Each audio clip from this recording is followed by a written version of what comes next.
So we all know that Red Bull's Christian Horner is currently being investigated internally for allegations of misconduct in the workplace. What Christian Horner is categorically guilty of is misconduct in the sport of Formula One. He's also guilty of a criminal crime of misconduct, that being incitement, and he's also guilty of a criminal crime of fraud, a fraud that most people will not even understand, but I'm trying to expose that on this channel. This is going to deal with the incitement issue. This is far more serious than the internal allegation of misconduct in the workplace. Down here with Red Bull boss Christian Horner. Well, Christian, that's what can you say as the boss of your team today? I mean, is that just the way motor racing goes sometimes? Well, it shouldn't be like that, to be honest with you. I mean, Max has incurred a 51G accident. Lewis Hamilton is an 8-time world champion. You know that he shouldn't be making manoeuvres like that. It's unacceptable. You know, he's put a driver. Thank goodness, the biggest result for us today is that he was uninjured. You know, he's having to go to hospital for precautionary checks after a 51G accident. So yeah, I hope Lewis is very happy with himself. So what Christian Horner is doing, he is vilifying a human being.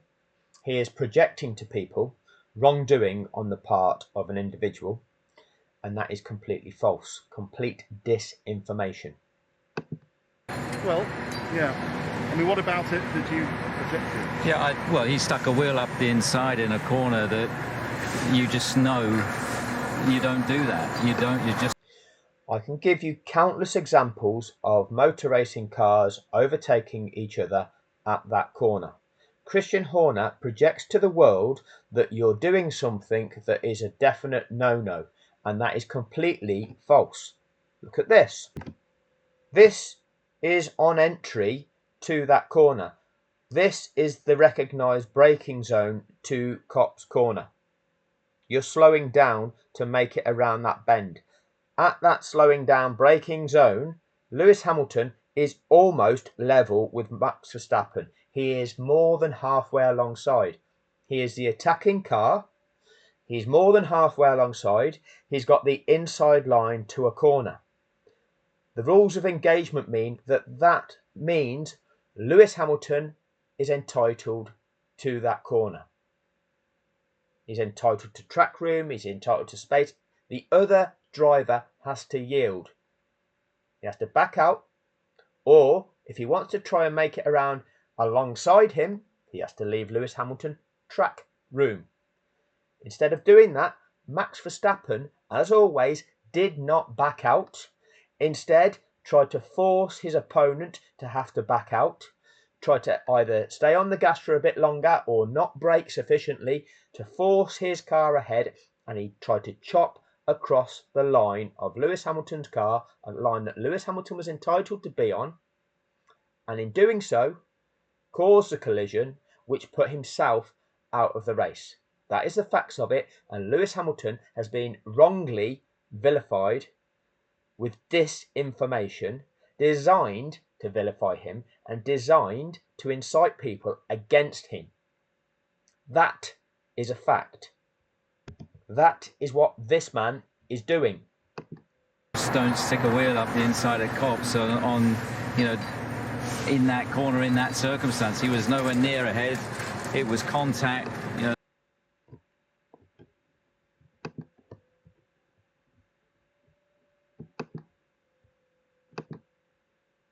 He was nowhere near ahead. This is two cars almost side by side going into a corner. He's nowhere near ahead. He's entitled to be there. Look at what you are being told. Look at what reality is. Who's got an agenda? Who is inciting those that don't like a certain person to think about them in a certain way? Left front to right rear, and the speed that they're travelling, it's one of the fastest corners in the championship, and Lewis has got more than enough experience to know that that's unacceptable, and I hope You have more than enough experience to know that this is unacceptable. he's as I say, I'm just very disappointed that a driver of his caliber should make such a move as that. It's dangerous. He's put a competitor. It looked desperate, and he's Projecting Lewis Hamilton as driving dangerously, as endangering his opponent, as endangering his opponent and potentially causing an opponent harm when his opponent just walked away. Put a competitor, thank goodness, uninjured, but he's been in hospital, getting himself checked out. So anyway, there we go. Yeah. I mean, of course, just to put their point of view, Lewis. There is no point. I don't care what Lewis said. Alongside. Have a look on your own analysis. Draw your own comparison. For me, that's a hollow victory. A hollow victory. Okay, just a quick one on Max's condition then. Obviously, Lewis has won the race, so that 10-second penalty for you was insufficient because he's ended up winning the race. Well, it wasn't much of a penalty, really, was it? Well, it was. Okay. In football, if you attempt to get your opponent sent off, if you attempt to get a penalty applied against your opponent, you can be sent off yourself. And Max's condition, tell us, was it a concussion? Was he knocked out? No, he wasn't. He was conscious throughout. It's very heavily winded. It's a hell of a shunt, probably the biggest of his career, and totally unnecessary. And what do they need? Is it just a precaution that he's gone to Northampton? It's a precaution. He's gone to the hospital, and thankfully he got out of the car unaided, and he's battered and bruised, but he's thankfully he's okay. Well, as you say, that was the most important thing. That's the biggest result today. So. All right. Okay. So, what you are doing, Christian, you are projecting guilt. You are projecting wrongdoing on the part of Sir Lewis Hamilton, and that is the opposite of what is true. In a sporting sense, attempting to get your opponent penalised for wrongdoing, for things that they're not doing, is unsporting conduct. But in a more broader context of criminality, exists the crime of incitement. You know the words that you are using, you know the impact that those words are going to have. You know the minds that those words are going to influence, and you are inciting those minds with a hatred of the person that you are projecting as being in the wrong. That is a known thing. It's been known for a long time. We can give you this example, because I've searched for examples and there aren't that many, because they know not to do it. So, it's almost 20 years since Volker Roth, then the head of UEFA's referee committee, first described Jose Mourinho as an enemy of football. Roth, who was also head of German's football's refereeing division, spoke out following Mourinho's perceived role in the decision taken by Swedish referee Anders Frisk to walk away from football.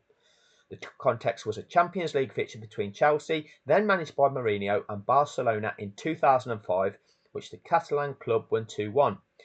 Mourinho claimed afterwards that he had seen the Barcelona head coach Frank Rijkaard enter Frisk's changing room at half-time.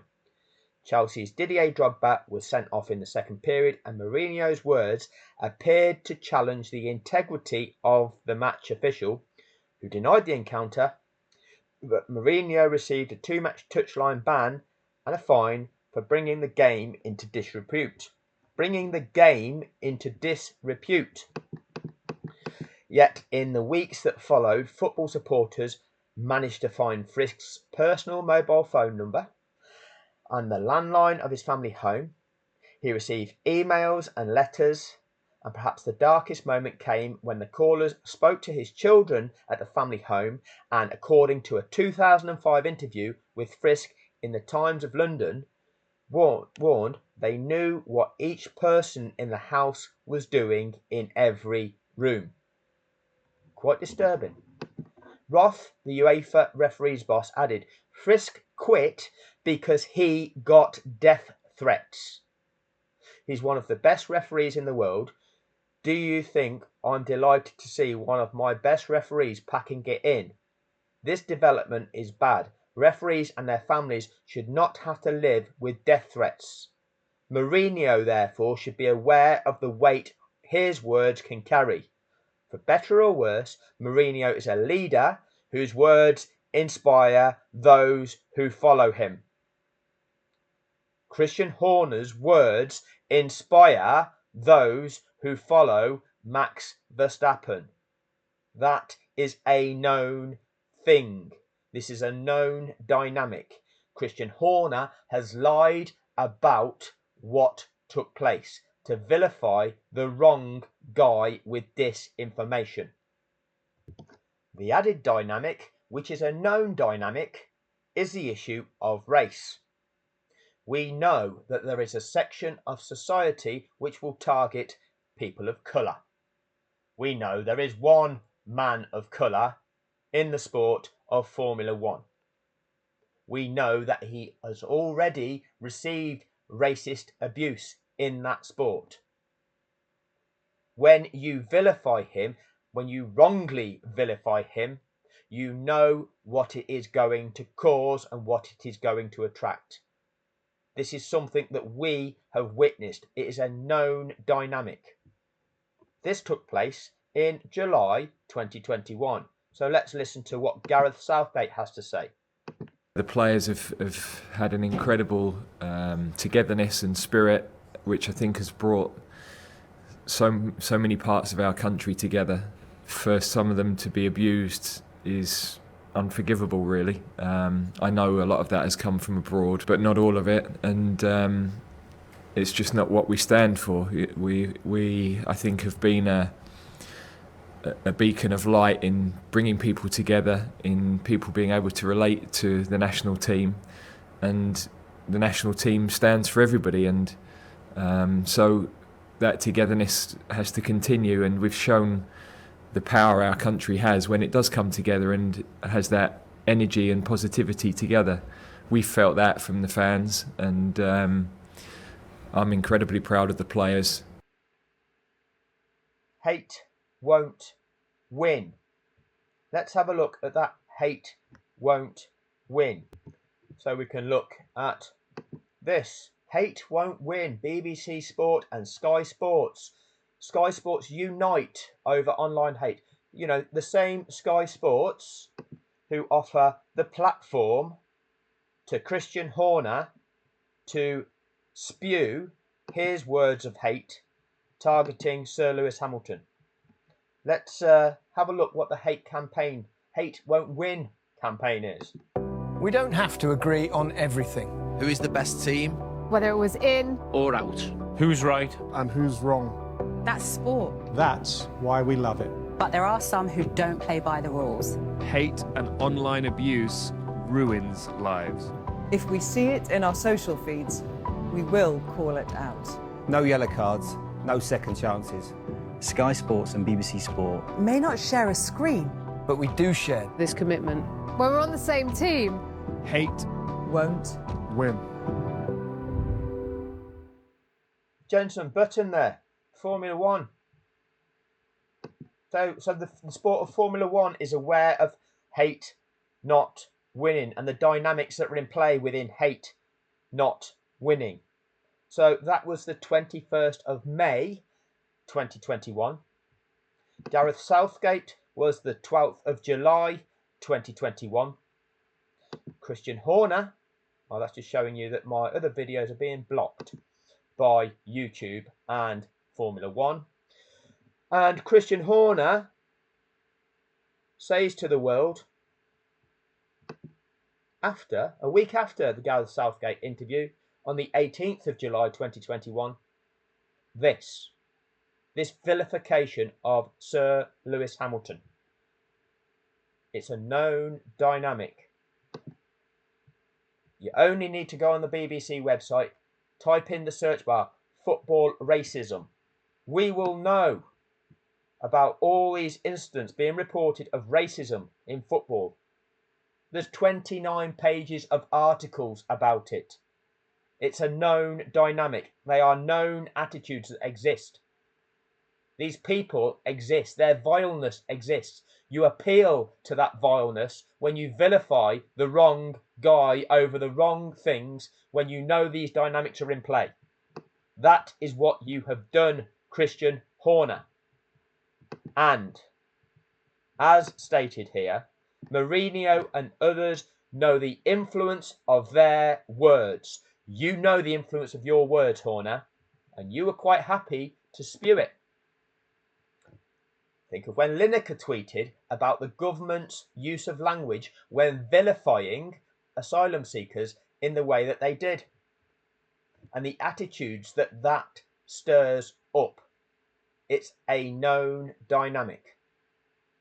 Hate won't win, but these people, the BBC and Sky Sports, they just pay lip service to that. This is what it should really mean. Thank you, Mr. President. I didn't expect to wake up yesterday to the news that the senator from the 22nd District had overnight accused me by name of grooming and sexualizing children in an email fundraising for herself. So I sat on it for a while wondering why me.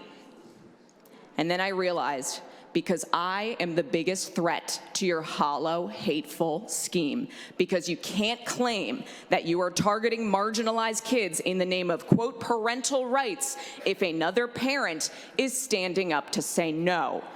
So then what? Then you dehumanize and marginalize me.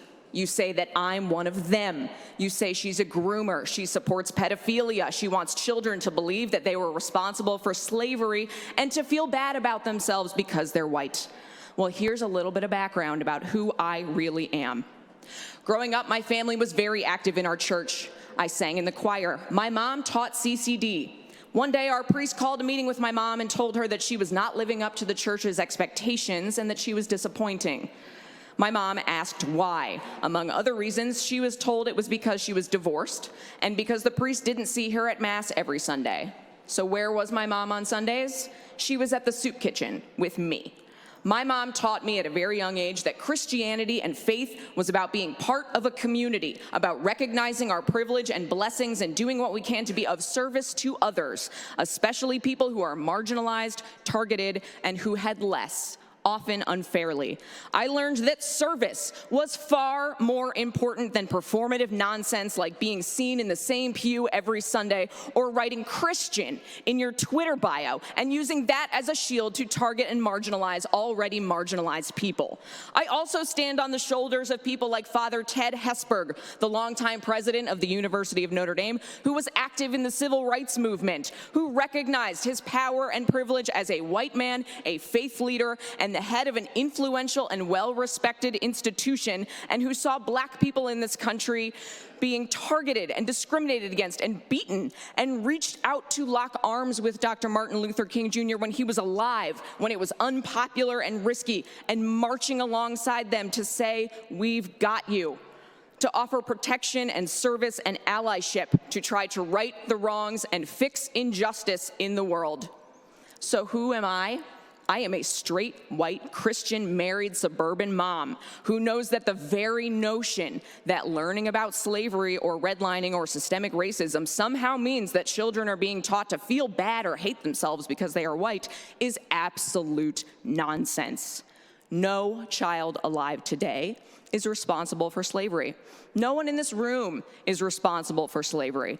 But each and every single one of us bears responsibility for writing the next chapter of history. Each and every single one of us decides what happens next and how we respond to history and the world around us.